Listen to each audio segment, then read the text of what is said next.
Hello and welcome to our latest and greatest edition of Better Together Arizona. I'm Angela Hughey. I'm your host. Very excited about today's conversation. We are going to have a conversation during and about Black History Month, which takes place every February as a month-long celebration to promote, research, preserve, and interpret and disseminate information about Black life, history, and culture.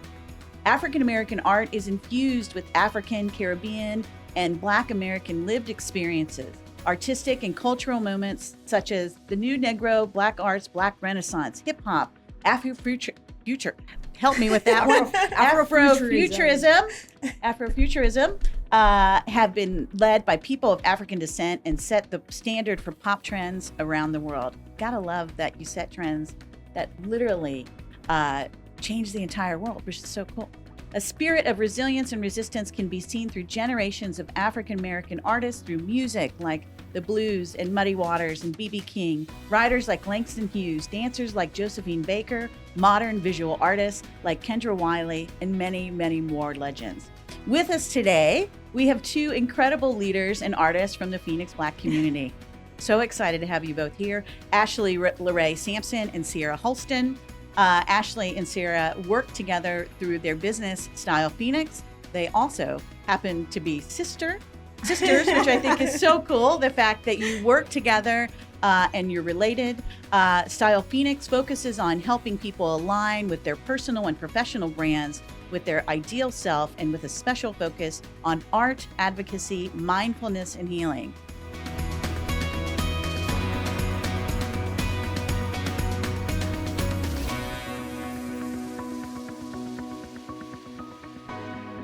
That was a long introduction because the two of you are so remarkable. And what I'm so excited about in this conversation is just how interconnected everything is in your lives, starting from the fact of your sisterhood into the fact that you run and move StylePhx and are truly trendsetters. So I want to welcome you both and thank you for joining us. And I have to say to everyone that is listening and watching this episode, just such a joy to get the opportunity to get to know you both more. We had a wonderful conversation prior to the podcast to kind of prep for today. And I was just truly blown away by both of you. So I've had the opportunity to get to know you both. I can't wait for folks who are joining our show to get to know you both more. So let's kick it off by giving you both the opportunity to share a little bit about yourselves. Well, thank you. That was such a nice intro. Yeah. I'm gonna listen to that a lot. I know. I know. Like if you're ever having a bad day, you'll be like Angela says. My new affirmations. That's so funny. Well, I'm Ashley. Yeah, thank you for introducing us. Of course. We've had such an amazing time, Ciera and I, as we've expanded our time together as artists and as advocates throughout the community. And so we're really excited to be here. Just a few weeks ago, or maybe even a few months ago, Ciera asked me, we were talking about one community and our friend Lauren, who works so closely with you. And Ciera was asking, we were talking about what can we be doing more in the community? You know, she works a lot with policy and with advocacy, and we work a lot with advocacy overall in other areas. And then we bring that together. And it was really fun because I asked Lauren, I said, Lauren, how is one community doing with their LGBTQ Black artists and creative entrepreneurs? And so she was brainstorming and thinking, and, of course, we definitely need help in that area. So I was like, Ciera, we have good news. They need help in that area. And so for this to be the first ask of you and of Lauren for us as we collaborate in more areas to support that specific arena is it's really cool for us. And I think that to be able to do that with my sister who's part of the community is one of the most amazing things for me specifically. Well, we're excited. I'm kind of legendary for these cups of coffee that I have. And everyone always says, don't have a cup of coffee with Angela, because if you do, you're going to walk out and you will have agreed to be doing things. Take over the world. Kind of what are we doing together? And while there is water in our coffee cups today, I do want everyone to know that this is essentially a cup of coffee. So we're having our first real cups of coffee together in on-air moments, and I feel quite confident that we're going to be doing an awful lot together from here on out. So this is the beginning of our story and our journey together. Can't be more excited about where this takes us. I'm sure it's very limitless because you two in particular seem quite limitless. So, Ciera, Ew. how's that? Wow. I'm teeing you up. Yeah, wow. Ooh, Okay. wow. Give us an intro. Well, so yeah, raised with my amazing sister. She has been one of the biggest role models for me as far as being Black woman artist, just reinventing herself all the time. But I initially grew up in a small southeastern Arizona town. Shout out Safford, Arizona. And really the thing about Safford is it's very blue collar and it is very religious. The main religions being Mormon and Catholic. So you're kind of trying to decide, like, am I really fitting into this mold? Is this really all that there is for me? Because that's kind of what they teach you is like, well, this is it. This is your life. And I didn't ever really feel like I belonged because there's not a ton of LGBTQ people there. There's So not you a lot didn't of see Black yourself people. in your community. No, unfortunately not. One of the only people I ever really saw that looked like me was my sister. So that was a nice thing to always have with her. And then my biggest way of getting out of there, but also finding community within that community, was sports. So I got out of Safford. Not that I don't love you, Safford, but I had to leave. And with that, I left Safford and I went to the College of Charleston for 4 years. Another religious stronghold. I didn't quite know, but more Black people. You played sports. Yeah, and playing a lot of So sports. initially, it's like trying to see yourself and find yourself, and you do it through sports, and then Mhm. that gets you out of Safford, which takes you to the College of Charleston, Yes. where you have more. It seems like cultural influences, right, along with sports. Yeah. Yeah. And one thing always growing up was, unfortunately, my family did have to take a lot of our vacations doing my tournaments and whatnot. But in order to make that more of a family vacation, we went to a lot of art museums and whatnot. So art has always been within our lives and a big staple. And especially for my mom, she's a huge influence on going and seeing art and being curious and knowing that there's more out there than just this. So very lucky to have that. And then after graduating, I wanted to reinvent myself a little bit. I felt like, let me break this mold. I don't really just want to only be known for what my body can do for me. I want to be known for what my mind can do and expressing myself more, because I don't feel like I really was able to express myself within sports. And Ashley has always also been an artist, and so she said, just try, and we can do things on StylePhx, and you don't have to have all this pressure, and we can work together, and you can have support. And so she's been a huge. I'm so lucky to have my sister. I can't even. I hope nobody You have thinks a this is so mentor in your corny, but sister. no, Yeah. this is one of my biggest role models, and I'm with her every day. So blessed in this journey. Oh, well, I mean, yeah, my heart is just growing bigger right now. Okay, so you kind of teed it up a little I don't bit. know what to say. Let's Like, talk okay. a little bit about, the work you do together with StylePhx. Yeah. Oh my God, it's been so fun. So I started StylePhx in 2010, and that was after being a stylist on tour with megastars for years. I worked with Jay-Z for years. I worked with Kanye. I worked with Keisha Cole and The Dream. So they are as cool as they are because of you. Is that what you're telling me? Basically, They No. looked as good as they looked did. as good as they looked. I don't know about being cool, but yeah, they looked as good as they looked. Partly because of the people like me, the artists behind the scenes, and their own artistry as well. And so, coming off of that, that's a very solitary journey when you are coming home to Phoenix, and that's the lifestyle. It's a completely different lifestyle from here. So, coming off of that, I wanted to do more with the community and style and within Phoenix. And so I was noticing that people didn't take Phoenix seriously, especially within the arts and the Black community. And I was like, you know what? This is weird because Phoenix is a huge city with a lot to offer. So I decided to start a website, a business, but I started it with a website called StylePhx. And that was a way for me to highlight other people within the community that are also artistic, other athletes, college athletes, high school athletes. We did professional athletes. We launched our website back in the day with Carmelo Anthony and with Cassidy, who is a rapper.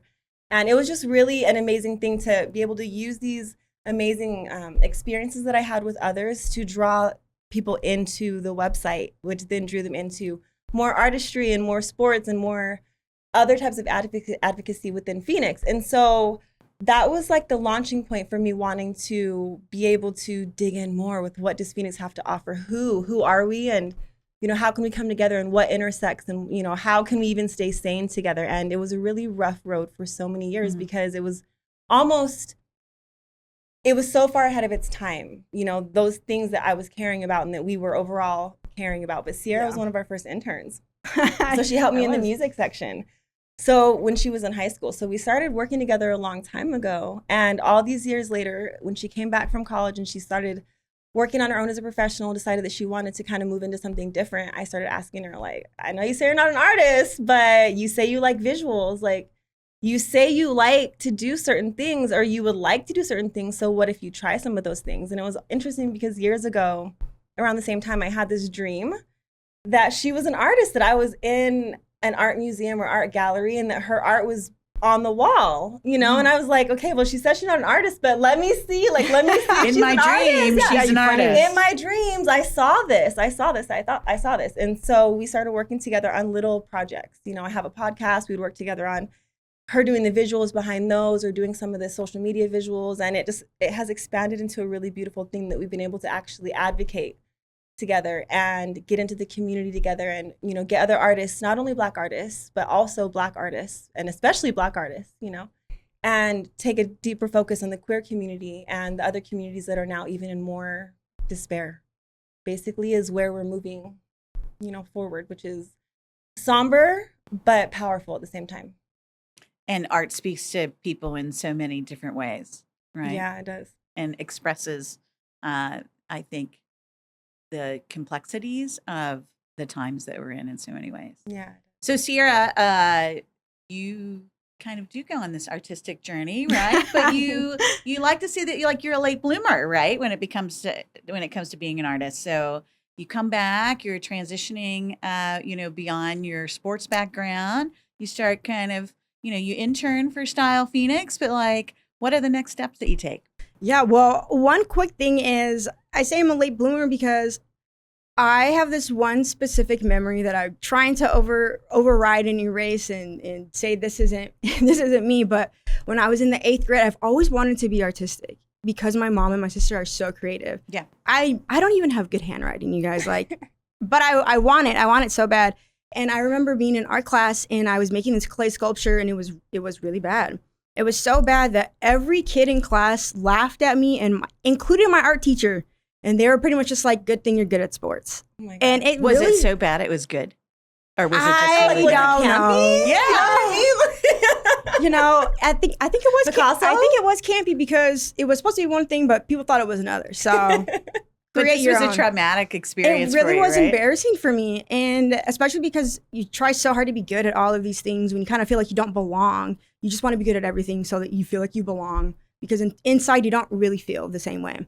And so I name that experience all the time. And my sister and other people are like, that's it. That's your traumatic story for why you can't be an artist. And it's like, yeah, but that's it. It was a defining moment, right? Yeah, because it seems like so that huge at the time. Told you at the time when you were younger and still more impressionable. Yes. I don't have what it takes to be an artist. Yeah. And so I try to How'd you get past that? Oh, my mom and my sister kept making me do artistic stuff. And I was like, you know what, this is fun. I don't have to be good necessarily. Just keep trying. And so, yeah, when I was getting out of college, one thing that really kept me engaged with the LGBTQ community when I was in rural Arizona was the internet. Yeah. And YouTube. I was very early on YouTube, I will say. I have an account that I don't even want people to know what my account name was because I was so young and it was just watching crazy stuff. But I had always loved certain videos and whatnot. So that's where the video visuals comes in for me. Is I think a lot of my feelings are expressed better through visuals. I connect things that way. And so that's just been very nice. And it's been so nice to have Ashley. She has her own content of things that I can kind of mess around with and just do certain things. So it gives a little bit of inspiration and discipline at times, because that comes from the sports, but I don't always have artistic discipline like I should. Well, keep that in mind, y'all. Don't have a discipline. Yes. A lot of artists don't, but Yes. not only is it visuals, but also sound. So she has always been into music. So like I said, when she interned for me back in the day, it was in the music department. Okay. You know, it's her helping with music. And so she also does her playlists and all these other things that help me with my sound healing. So I feel like I just want to say that when people don't think that they're artistic or that they're creative, a lot of times it's just this overall thing that you think of as art or as creativity. But there's so many different technicalities that go into making something what it is, that you might love a particular piece of something without having to do the entire thing. And you just wouldn't realize that that's also art and that's also creativity. And that's one thing that Ciera really helps with too. So what I'm hearing from both of you is that you work together in a really collaborative process. And I think I'm also hearing that you make each other better. Of course. Oh, yeah, for sure. we fill in the gaps. So you fill in the gaps. You, Yeah. you really are collaborative partners now, and then your sisters as well, right? Talk about like, what's this like? I mean, your sisters, you grew up together. You're a mentor and a mentee in some cases, but you are learning from one another and you're collaborating. And it seems to me like you're taking both of your artistic talents to the next level because you're not afraid to try it, doing things together and doing things differently. Right. Want to go? I guess a lot of it helps that we like a lot of the same types of media and whatnot. So that's always really fun for us to, even if we're discovering at different times of like, oh, you know what movie I just watched or this thing, and I really like the way that this looked, and we can go and we do agree. And sometimes there are things that are like, I don't know about that. But we try it and it'll be like, oh my gosh, this is great. This is so amazing. How did you think about that? Mm-hmm. But a lot of it is just being, very open. Being and open is what I'm hearing. Definitely. Yeah. Ashley has helped me. One huge thing, absolutely, she has helped me with is being more open and trying to talk my feelings out. I did not really grow up talking about my feelings, especially within sports. It was a But do push you that think aside. some of that is like, I mean, you kind of set the stage as you're introducing yourself to our listeners and viewers as I grew up in a small town that had a lot of religious teachings and there weren't a lot of people of color and then you're LGBTQ plus as well. And so it seems like at least when you were younger, you felt like your path was more narrow, right? Oh, yeah. And it feels like that impacted you as you were kind of growing up and exploring more. And now you're giving yourself permission to just be more open and to try new things. Angela, Which that I think is good for all of us. exactly Right? Yes, that is exactly. That's like what I Nailed was it. writing down my nails on my notes last night. So that's crazy. You're in my mind. I'm in your mind. Yeah, we are vibed. We say that Yes. about one community all the time, just so you know, we are a vibe. I also will tell you that I totally refer to myself as a late bloomer, and I am just like a processor, Mhm. right? And so it takes me, and the way I connect things is not very linear, Same. Yeah. which is it took me some time when I was younger, I think, to like really embrace the way that I thought, and because it was just so different and because it wasn't so linear. And what I've realized is it's like one of my biggest superpowers, Exactly. which is like so Exactly. cool, right? Exactly. So I think it seems to me that part of the journey of exploring your artistic abilities and all of us exploring our abilities is just, I think, embracing ourselves, right? Absolutely. I love it. That's Your exactly most what it is. authentic self. This might be a that's what it therapy is. session. Who knows? Oh. There's a little therapy in the podcast. There really is, and that's one of the things about art, and especially Exactly. as, you know, coming from the industry that I came from, music and fashion are two crazy industries. And then business, especially as a woman and as a Black woman and as a young Black woman, especially back then, I was only, I think, 25 when I started StylePhx. Yes. You really have to stay sane. You know, like there's not a lot of access. There's a lot of hills to going on. climb Yeah, and a lot of people going on. doubting you. There's Yeah. a lot going on. And so there was a point in my life where I was too busy to be artistic. And it's just terrible. Like, that's one of the most terrible points you can be when you are either too busy or too sad or too whatever it could be to be. Just exhausted. Yeah, or too exhausted, because that's the expression. Like, that's where a lot of people who do process, like I'm a processor too, that's where we need to be able to process things and let it go. You know, it can take years to do one piece of art, and that's okay as long as you're processing it. And I feel like more business people and more community leaders need to be focusing more on the healing aspects of art specifically. So you've just tied business to the arts. Yeah. Okay. And I feel like It you're is. tying business to the arts. Part of it is a work-life balance. Part of it is like, I think you're saying that there's things that the business community can learn from artistic communities to be better and broader even, right? And I think multi-layered so that, you know, it's interesting because there's a conversation around diversity, equity, and inclusion right now. I don't know if it's a conversation. There's a lot of yelling going on. Yeah. But, if you look at businesses that have really enacted inclusive policy, they've done it because it's good business, right? Because there's an understanding intrinsically that if you bring diverse voices to the table and you create a sense of belonging, people will bring their best ideas. They will be healthier, right? They will be more collaborative. And at the end of the day, that is good for business, right? Yes. And so I always like to say, from a equity and equality standpoint, from a we should have equal policy standpoint, I don't care if I start with your heart or your wallet, because they are interconnected, right? They are. They really are. So if a business wants to have a conversation with one community about why they should have inclusive policies internally, or why they should advocate for inclusive policy externally with municipal ordinances or the statewide work or the national work that still clearly needs to be done, and there's some hurdles ahead, it doesn't matter where you start on this journey. And I feel like where you're going, Ashley, is the arts can positively impact the business community because you're creating just a more multidimensional journey when you bring these two things together. Okay, don't get me started. Or don't get me started. And tell me if I'm this. off, okay? Don't get me started. Okay, I'm just kidding. Well, they're really one and the same. That's the thing that a lot of businesses and artists don't understand. And that's what I had to learn early on, was that you can't be who you are as an artist without understanding anything about business. True. And you can't be successful in business without understanding anything about art.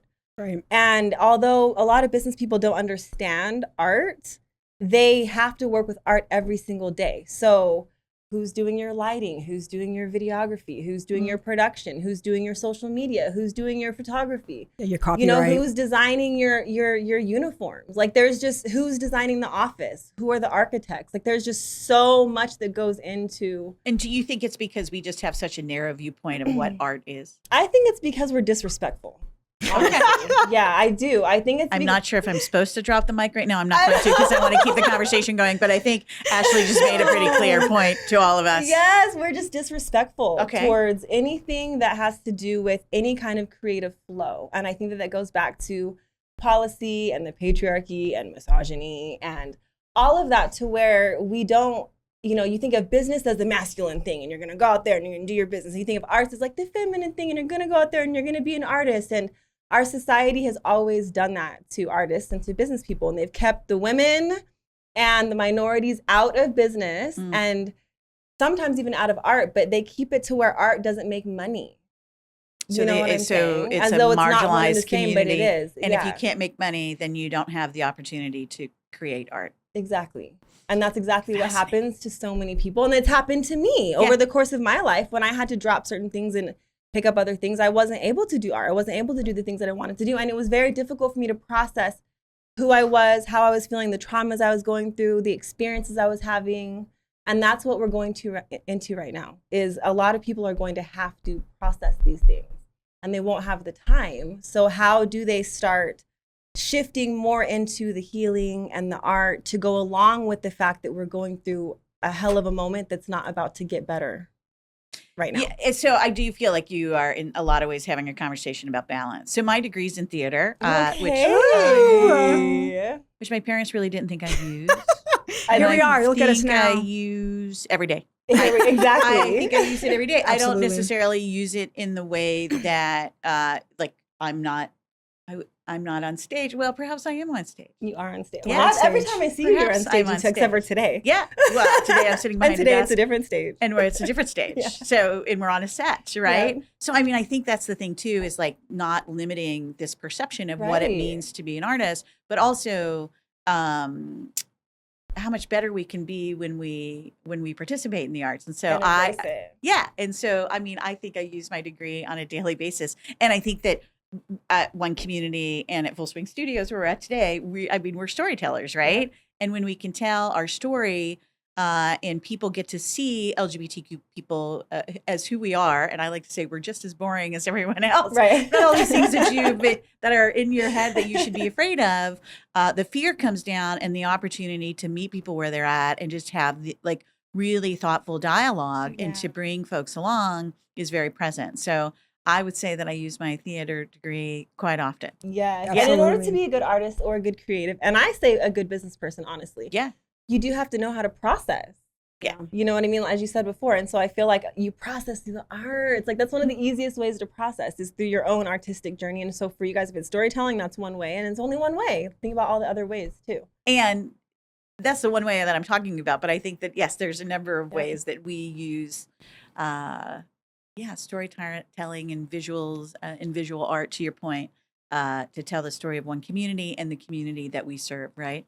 And the copywriting, as Ciera said. Okay, so this is I love that this is just totally, we are off the track with this conversation. I don't know if we're going to get back on and keep going the way we're going. We might find that we've taken a turn or we're going through some hills and valleys right now, but this is a fantastic conversation. The wondering. But that's life in a lot of ways, right? Absolutely. And sometimes that's a great day at the art museum too. Yeah, It's just I know, wondering. exactly a wondering. Oh, look, we Ooh, just got that was good. She did it. That was I did a it. theater degree. That is back on track. That was I good. was telling a little story there, and the train is back on the tracks. Okay, Ashley, you're an interpretive partner with the Charles Gaines exhibition, which is being featured at the Phoenix Art Museum. Yeah. No small so feat cool. there, right? It's so cool. And you collaborated with Ciera, right, on a related visual film installation. Yes. Tell everybody about this awesome project. It's so cool. So I have had the amazing opportunity to work with so many amazing people in our community throughout the years. And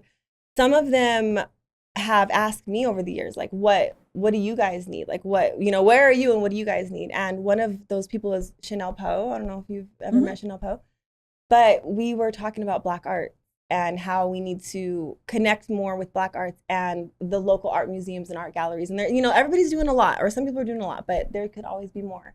And I have so many connections to so many people in these arenas already that she connected with people, and then we all connect with people. And then there's all these amazing things that were happening that open up this opportunity between the Phoenix Art Museum and their curators and all these amazing people that work with them.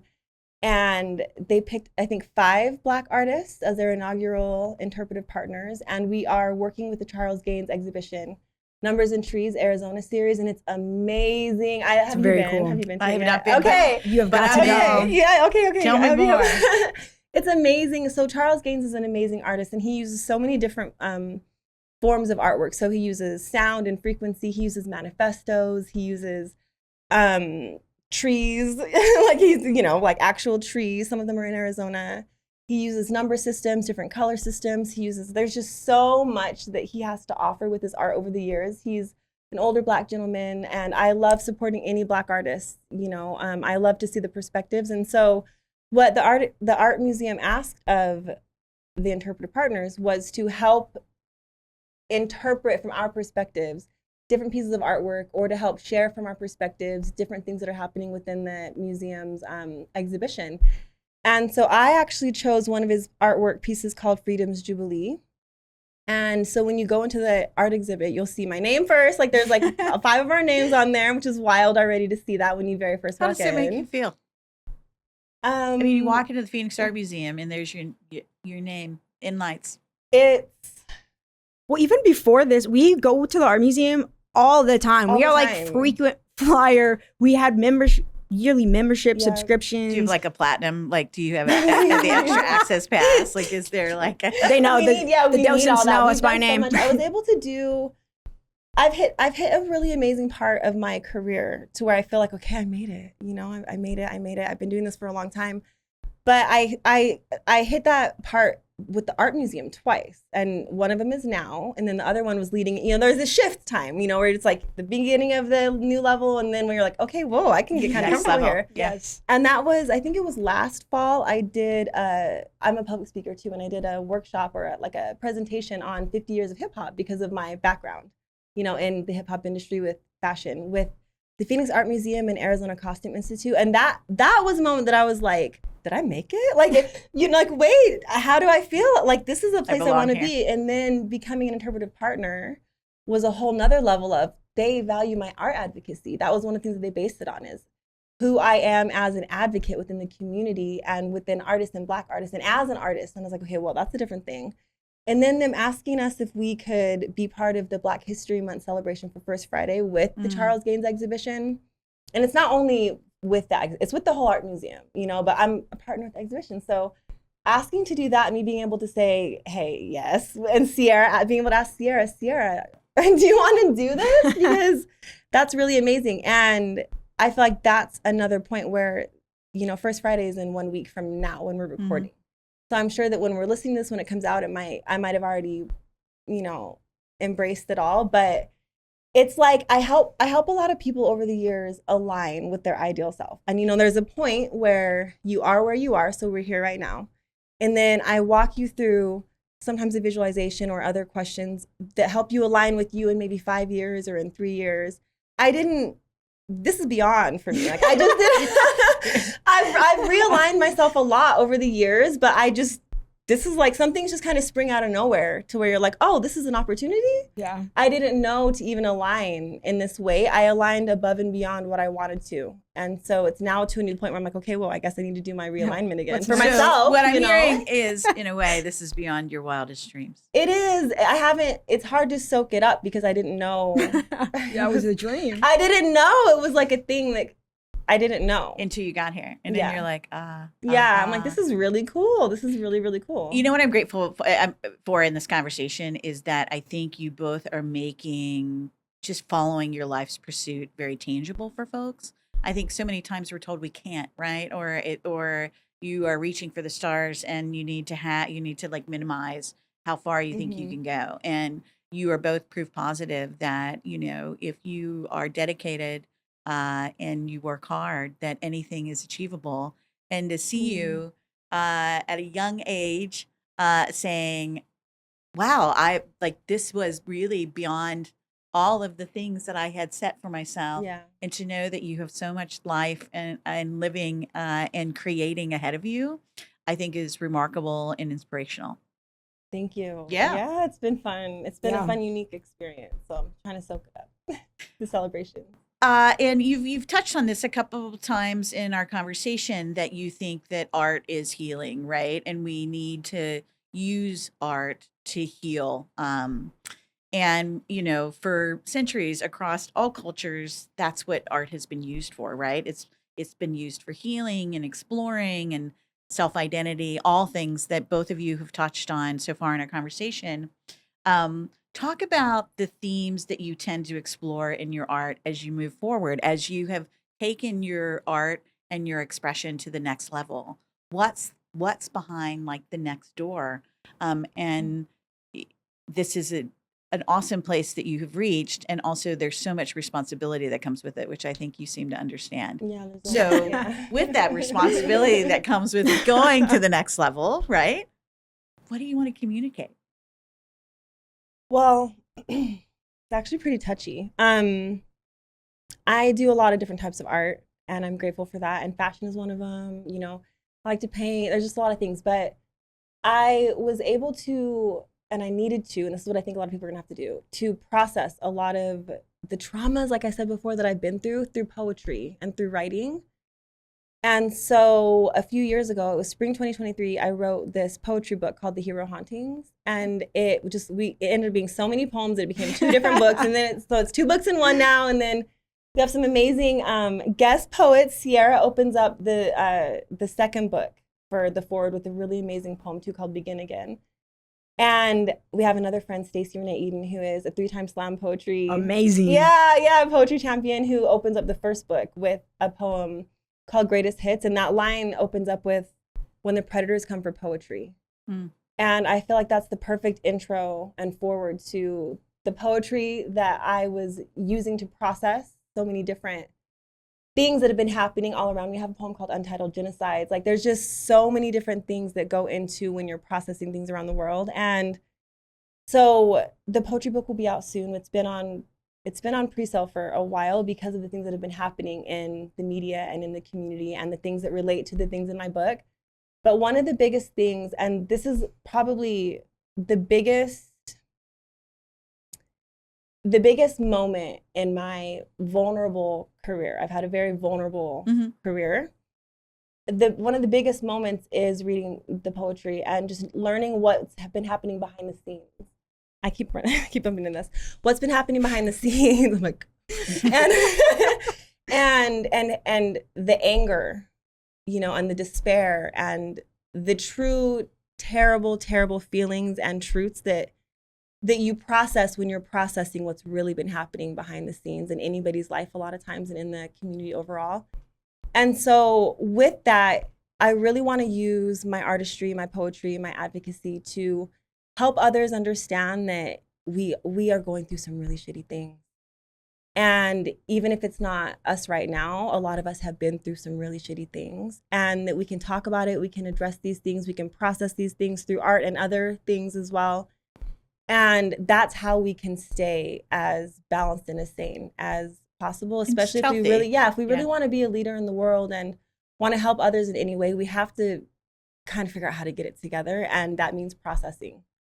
So that's really where my art comes from at this point. I had a health journey in 2023, that big C word, which I won't mention because I don't like to give it power. And my whole thing is like, this is a health journey, but I had a healthcare advocate because I had to have infusions and get plugged in and, you know, all these things. And I'll never forget what she told me. She gave me the list of all the things that can happen. And I'm like, okay, we're not going to concentrate on that. Letty, she was an awesome healthcare advocate. And she said, you need to walk through the pain. Yeah. Exactly. And I think that that's what we all need to do, right? You can't walk around the pain. You can't, I mean, you can avoid it, but it'll be there and typically gets larger, right? Like whatever it is that you're not dealing with in life. And that it is important to walk through the pain. And, you know, it was interesting because I think that there is so much power in our mindset. And I had just a very, very healthy mindset during a difficult and vulnerable time. And the fact that we had so much peace and actually happiness when I was feeling pretty cruddy a lot was, I think, just a remarkable testament to our willingness to walk through the pain and also like face my health journey head on as a family and as a team. And I'm so fortunate to have such a remarkable community around me and Cher and our one community team. But it binds you and bonds you in a way that I think is forever. And what I think it's important we all remember now is how resilient we are as human beings and as friends and in community, and that the hard gets harder sometimes, but we get better at dealing with the hard, right?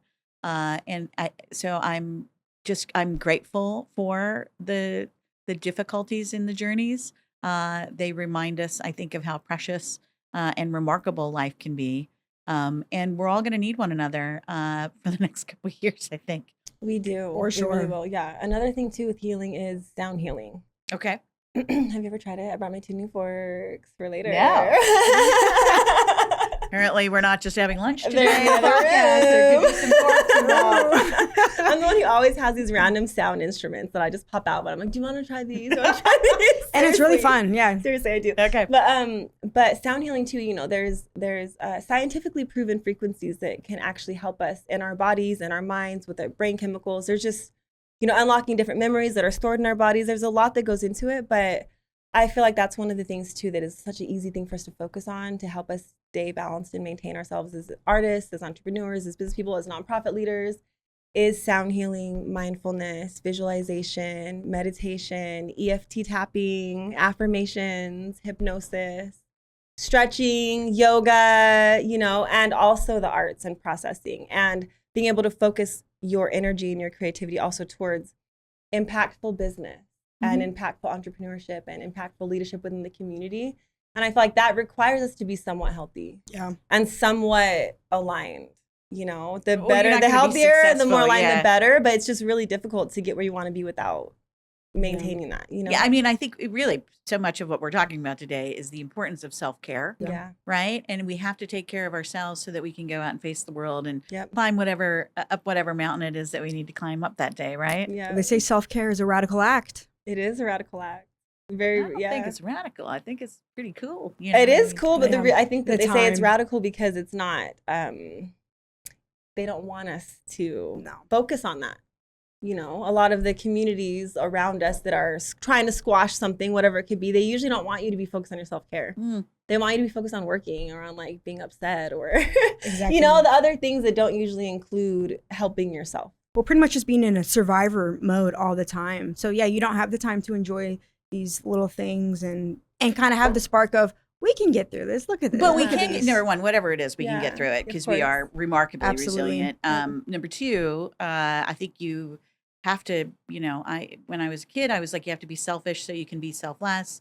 Now I would say you have to have really good self-care so that you can, you know, to your point, Ashley, you're aligned in a position to actually lean into whatever the challenges of the day or the moment or the couple of years we may be in Yeah.